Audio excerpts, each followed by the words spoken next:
Function اپنے عروج پر تھا۔ سب لوگ رسم اور ہنسی مذاق کرنے میں مگن تھے۔ ایک طرف کڑے ارحم اور رانی بھی خاموشی سے خوشی و بڑے ماحول کو دیکھ رہے تھے۔ وہ دونوں ہی ایک خاموش کونے کے مکین بنے ہوئے تھے۔ سب رسم کر رہے تھے اور رانی انتظار میں تھی کب سب لوگ رسم کرے اور وہ بھی جا کر اپنے دل کا ارمان پورا کرے۔ بھلے اب انہیں یہ معلوم ہوا کہ نور ان کی بیٹی نہیں، مگر رانی نے تو اسے ہمیشہ سے اپنی بیٹی مانا تھا، اور آج بھی وہ دل کے ہاتھوں مجبور ہو کر جہاں آئی تھی، اور جب سے نور کے چہرے پر مسکان دیکھی تھی تب سے ان کے دل کی گہرائیوں سے بھی سکون اتر آیا تھا۔ وہ خوش تھی، بھلا اس سے زیادہ ان کی اور کیا خوشی تھی۔ ابھی وہ یہی سوچ رہی تھی، اب جب نور اتنی خوش ہے تو وہ دوبارہ جہاں نہیں آئیں گی، بس نور خوش ہے یہی بہت تھا۔ بار بار جہاں آ کر وہ نور کی زندگی میں بلا وجہ پریشانی کا اسباب نہیں بننا چاہتی تھی، بلکہ اب تو وہ دل سے دعا گو تھی کہ نور کو اس کے حقیقی ماں باپ مل جائیں۔ یہی سوچتے ہوئے ان کی آنکھوں کے گوشوں میں نمی گھل گئی، اور ہم بخوبی ان کے جذبات کو سمجھتا تھا۔ اس کی ماں نور سے کس قدر محبت کرتی ہے یہ بات کسی طور اس سے چھپی نہ تھی۔ آپ دونوں یہاں اس طرح کیوں کھڑے ہیں؟ قرۃ العین نے مسکرا کر ان دونوں کی جانب دیکھا تو بدلے میں وہ بھی پھیکا سا مسکرائی۔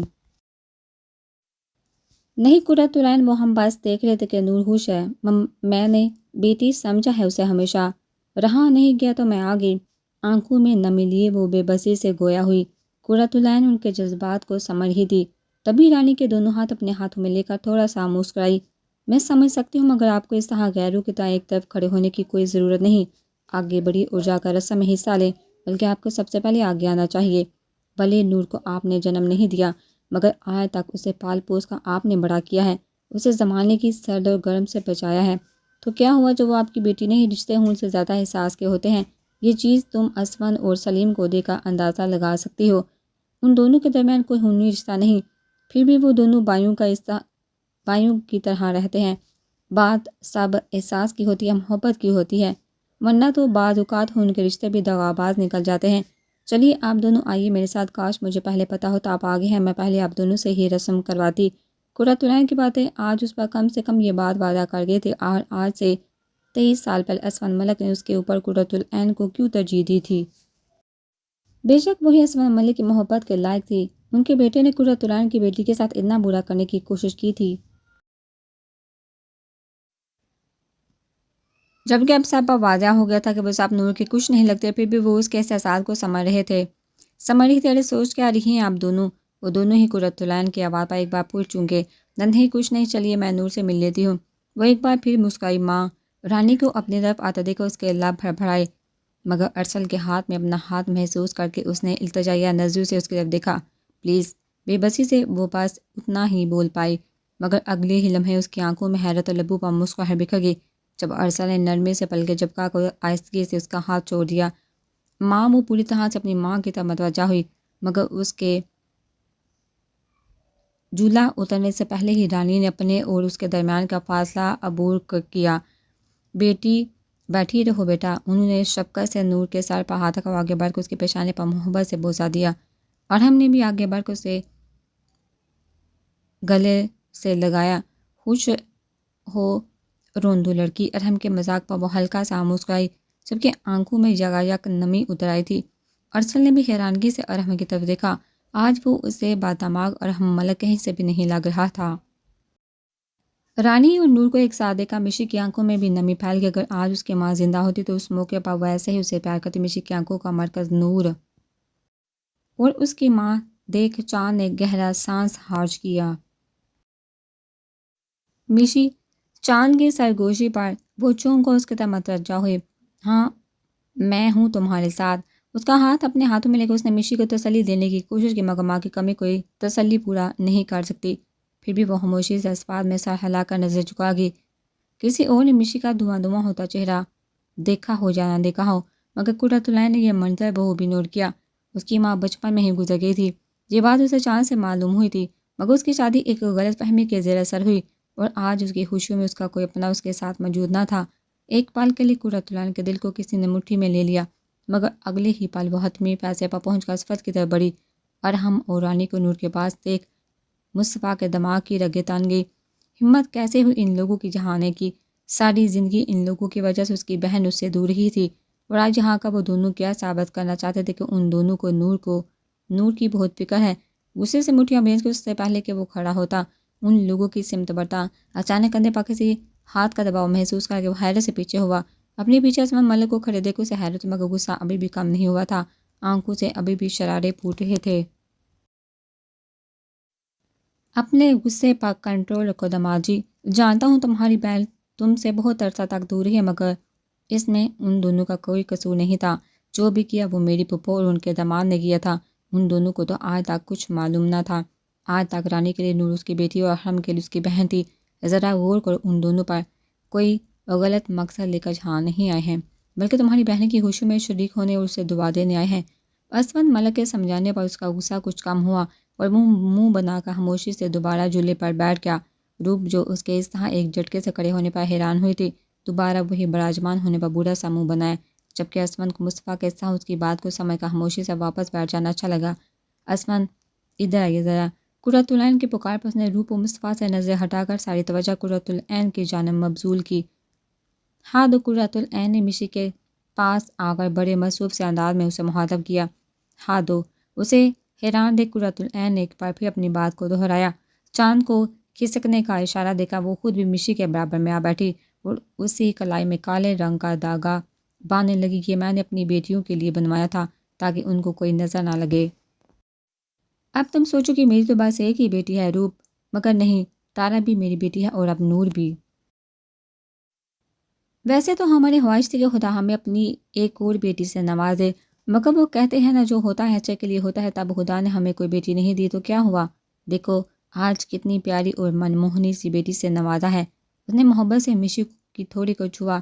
میں اور اسما نے تمہیں اپنی بیٹی بنانے کا اسی دن سوچ لیا تھا کہ ہم تمہیں اپنی بیٹی بنا لیتے ہیں، جب تم ہمارے گھر آتی تھی اور چاند نے اپنے اور تمہاری نکاح کی ساری حقیقت میرے سامنے رکھی تھی، مگر یہ سب بولنے کی ہمت ہی نہیں ہوئی۔ لیکن آج میں دھڑلے سے تمہیں بول رہی ہوں، تمہیں منظور ہو یا نہ ہو، مگر ہم تمہیں اپنی بیٹی بناتے ہیں اور تمہاری شادی کی ساری ذمہ داری ہماری ہے۔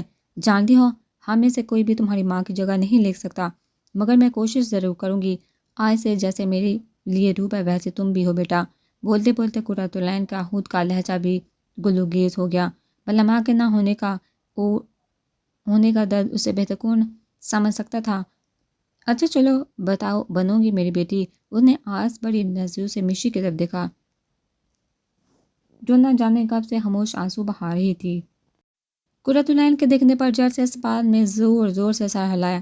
چلو پھر رونا بند کرو، اب میں اپنی بیٹی کی آنکھوں میں ایک بھی آنسو نہ دیکھوں۔ روپ کو دیکھو ذرا، وہ روتی نہیں بلکہ دوسروں کو رلاتی ہے۔ مشی کے آنسو پہنچ کر قرۃ العین نے آنکھوں کے اشارے سے اس کی توجہ روپ کی طرف مبذول کروائی، جو کسی کی پرواہ نہ کرتے ہوئے مہمانوں کے ساتھ ساتھ مصطفیٰ سے بھی الجھنے میں مصروف تھی۔ روپ کا یہ انداز جہاں قرۃ العین کو مسکرانے کا مجبور کر گیا، وہیں مشی کی بے حسی چھوٹ کی۔ میں یہ سب صاف کر کے آتی ہوں۔ گردن بازو چہرے پر ابٹن ہی ابٹن لگا دے اس سے کب سے الجھن ہو رہی تھی۔ تب جب تقریباً سب لوگ رسم کر چکے وہ چاند سے ایکسکیوز کرتے اپنے کمرے کی طرف بڑھ گئی۔ چاند کو تو شاید اسی موقع کی تلاش تھی، آنکھ بچا کر وہ بھی وہاں سے گھسکا۔ سب لوگ کھانے اور گپ شپ میں مصروف تھے۔ روح بھی اسے ناک چڑھاتی نور کو لے کر اپنی کزن اور دوستوں کی طرف بڑھ گئی۔ موقع غنیمت ابھی وقت تھا جب وہ اپنے کام کو انجام دے سکتا تھا۔ یہی سوچ کر اس نے وہاں سے خاموشی سے نکل جانا ہی بہتر سمجھا۔ وہ شاید آرام سے وہاں سے نکلنے میں کامیابی ہو جاتا اگر اسمان ملک درمیان میں ہی اس کا راستہ نہ رکتا۔ کہاں جا رہے ہو؟ اس کا تفتیشانہ انداز دیکھ مصطفیٰ نے 2 انگلیوں سے اپنی پیشانی مس لی۔ اور یہ سسر چاہتا کیا تھا؟ دل نے جھنجھلا کر کانوں میں سرگوشی کی۔ وہ سسر جی، مجھے تھوڑی دیر پہلے آپ ہی سے ایک ضروری فون کال آیا ہے، وہی جانا ہے مجھے۔ زیادہ دیر کا کام نہیں، بس 1-2 گھنٹے میں واپس آ جاؤں گا۔ تب تک آپ سارے مہمانوں کو نپٹائیے، انہیں اچھے سے کھانا وانا کھلا کر رخصت کرے۔ چہرے پر خوبصورت سی مسکراہٹ سجا کر اس نے اپنے سسر کو مطمئن کرنے کی کوشش کی اور شاید وہ آدھی سے زیادہ کامیابی ہو گیا تھا جب بھی اسما نے ایک طرف ہٹ کر آنکھوں کے اشارے سے اسے جانے کا اشارہ دیا، جسے سماتے ہی وہ ایک بار پھر اسما کی طرف مسکراہٹ اچھالتا آگے بڑھ گیا۔ اس کے جاتے اسما نے دونوں بازو سینے پر باندھے۔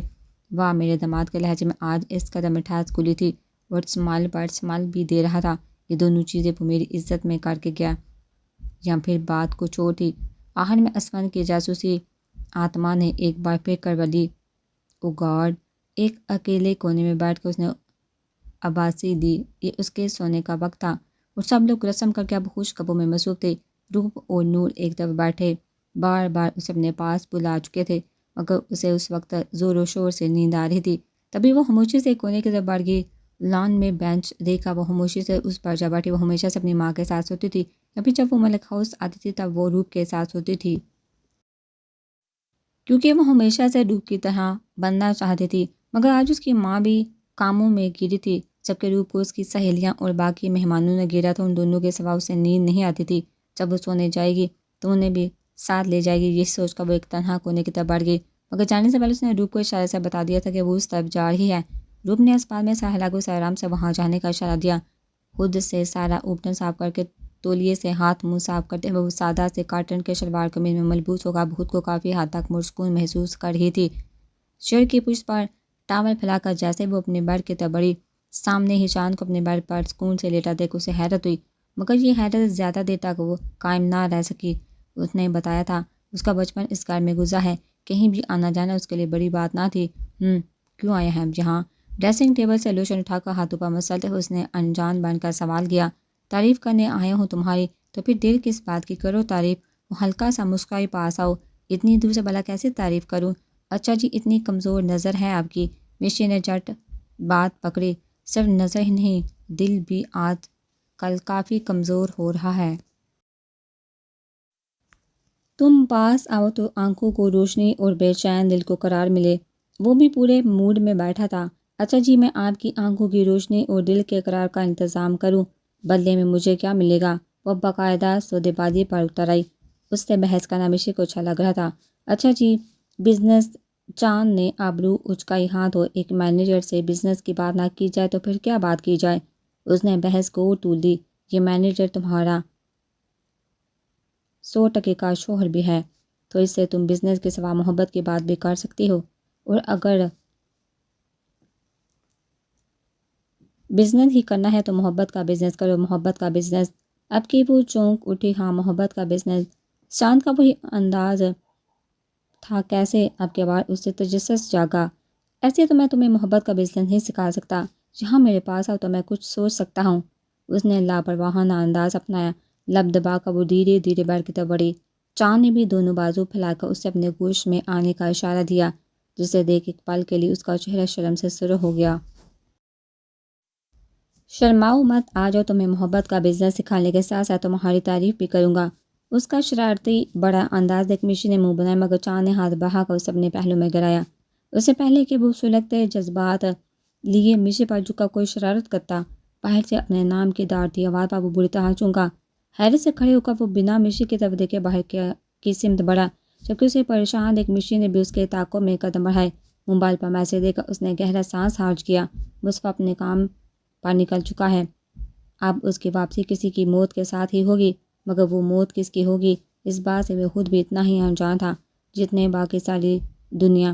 صبح کی خبر کے ساتھ ہی اس آدمی کی پہچان سب کے سامنے آئے گی۔ مصطفیٰ کے کام ختم کر کے آنے تک وہ اس گھر کے ہر فرد پر نظر رکھے گا، اور اب تو یہ چیز اور بھی زیادہ ضروری ہو گئی تھی جب وہ اچھے طریقے سے جانتا تھا کہ حدا اس چھوٹے سے بچے پر منڈلا رہا ہے۔ مگر یہ لڑکی کہاں تھی؟ ابھی تھوڑی دیر پہلے تو سب کے ساتھ حال میں موجود تھی، کہاں گئی؟ کہاں گئی؟ پل بھر میں ہی اسے شدید پریشانی نے آن گھیرا۔ بے چینی سے اس کی پتلاشی نظر تارا کو ڈھونڈنے میں لگی تھی، مگر وہ نہ جانے کہاں گم ہو گئے تھے۔ اگر اس کے ہوتے کوئی اس گھر کی بچی کو لے جاتے تو اس سے زیادہ برا کچھ نہیں ہوگا۔ خوشیوں بڑے گھر میں ماتم کا ماحول چھا جائے گا۔ چاکلیٹ؟ گارڈن میں پہنچ کر جیسے ہی وہ بینچ کی طرف بڑی، سامنے ہی چاکلیٹ لے کر وہ خوشی سے چہک اٹھی۔ جھٹ سے آگے بڑھ کر بنا سوچے سمجھے اس نے ریپر اتار کر چاکلیٹ منہ میں رکھی، مگر جیسے جیسے یہ چاکلیٹ کا ذائقہ منہ میں گل رہا تھا اسے عجیب لگ رہا تھا۔ اس چاکلیٹ کا ذائقہ باقی چاکلیٹ سے تھوڑا الگ تھا۔ جی، کتنا عجیب ٹیسٹ تھا اس چاکلیٹ کا۔ یہ کون لے کر آیا چاکلیٹ؟ اگر چاکلیٹ لانی تھی تو اچھی چاکلیٹ لاتا۔ یہ کیسی چاکلیٹ ہے؟ دوائی جیسے منہ بنا کر وہ باقی چاکلیٹ کو اتل پھتل کر دیکھنے لگی۔ اچانک سر اور آنکھیں باری ہونے لگی، ہتھیلی سے آنسو پھسل کر اس نے خود پر نیند کا خمار چڑھنے سے روکنے کی ناکام کوشش کی، مگر نشیلی چاکلیٹ کا اثر ہو چکا تھا۔ ایک ہاتھ میں پکڑا چاکلیٹ کا ڈبہ چھوٹ کر گرنے کے ساتھ ساری چاکلیٹ زمین پر بکھر گئی۔ دوسرے ہی لمحے وہ خود بھی کٹی ڈال کی طرح زمین پر ڈر گئی۔ ستون کے پیچھے سے ایک سایہ نکل کر شیطانی ہنسی ہنسا۔ آبائی نہ چڑیا پنجے میں تیزی سے ایک بڑی چٹائی میں تارا کے وجود کو لپیٹ کر اس نے چٹائی سمیت تارا کو کندھے پر ڈالا اور تیزی سے باہر کی طرف بڑھا، مگر اس سے پہلے کہ وہ باہر جاتا احسان کی تیز آواز نے اس کے قدم روکے۔ ابھی اسے یہ چٹائی کہاں لے کر جا رہے ہو؟ اس کا انداز تفتیشی تھا۔ وہ صاحب کل مہندی ہے تو مہندی کے فنکشن کے دوبارہ سے ڈیکوریشن کی جائے گی، جن میں یہ چٹائیاں کام نہیں آئیں گی، اس لیے ان کو واپس لے کر جا رہا ہوں۔ اس آدمی کو گھبراہٹ ہو رہی تھی، مگر پھر بھی اس نے اپنا اعتماد باہر رکھا۔ اگر اس وقت وہ گھبرا جاتا تو اس کی موت پکی تھی۔ ٹھیک ہے، لے جاؤ۔ لب بھیج کر اس نے اس آدمی کو اجازت دی۔ ایک بار بھی اس نے بے چینی سے چاروں اطراف میں تارا کی تلاش جاری رکھی۔ سارا ملک ہاؤس چھان مارا تھا، اب بس یہی لان باقی رہ گیا تھا، جہاں بھی وہ کہیں نظر نہ آ رہی تھی۔ اپنے دائیں طرف گھاس میں اسے کچھ چمکتا محسوس ہوا تو وہ یوں ہی بلا ارادہ اس سے بڑھا۔ جیسے ہی وہ قریب پہنچا، گھاس میں بکھری چاکلیٹ دیکھ اسے حیرت کا شدید جھٹکا لگا۔ پاس ہی یلو رنگ کی چند چوڑیاں بھی ٹوٹ کر بکھری تھی۔ شاید جب وہ بے ہوش ہو کر یہاں گری تھی تب یہ چوڑیاں ٹوٹ کر زمین پر بکھر گئی ہوں گی۔ اس کا دماغ تیزی سے کام کرنے لگا۔ اب اس سب کچھ صاف سمجھ آ رہا تھا۔ لمحے کے 1000ویں حصے میں اس کا شک سیدھا اس چٹائی اٹھا کر باہر جاتے آدمی کی طرف گیا۔ اوئے رک! شدید تیش میں وہ وہیں سے منہ کے بل داڑا۔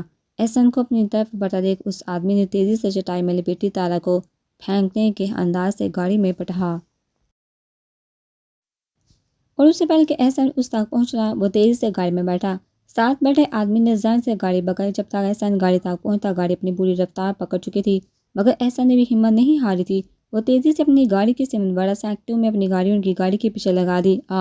وہ بس فریزر سے کریم نکالنے کے لیے مڑی تھی۔ پوری طرح 1 منٹ بھی نہیں لگا ہوگا اسے چولہے پر پڑے دودھ سے منہ موڑے، مگر اتنی سی دیر میں ہی دودھ ابل کر چولہے کی جالیوں اور شلف پر بہہ گیا۔ کیا ہو گیا چمیلی؟ دودھ کیسے بہہ گیا اتنا؟ کچن میں داخل ہوتے ہی قرۃ العین نے حیران پریشان کھڑی چمیلی اور بکھرے دودھ کو دیکھا۔ آؤ باہر آؤ تم، میں ماسی سے بول کر یہ سب صاف کرواتی ہوں۔ دودھ کا گرنا اچھا نہیں ہوتا قرۃ العین، میں پورے دھیان سے کام کر رہی تھی، مگر اچانک پتہ نہیں کیسے دودھ کو اتنی زوردار ابالی آئی۔ اچانک آنچ بھی دھیمی تھی۔ وہ ابھی صورت حال کی وجہ سے پریشان حال ہی کری تھی۔ ارے چمیلی، تم ہاں ہی پریشان ہو رہی ہو؟ ایسا کچھ نہیں، دل میں کوئی وہم کو جگہ مت دو۔ جہاں تک دودھ کے ابال کی بات ہے تو یہ سبھی جانتے ہیں، بعض اوقات اگر دودھ پر ٹکٹکی باندھ کے گھنٹہ بھی کھڑے رہو وہ نہیں ابلتا، اور پھر اسی دودھ سے 10 سیکنڈ بھی نظر ہٹا لو وہ ایسا ابلتا ہے کہ پتیلی سے باہر۔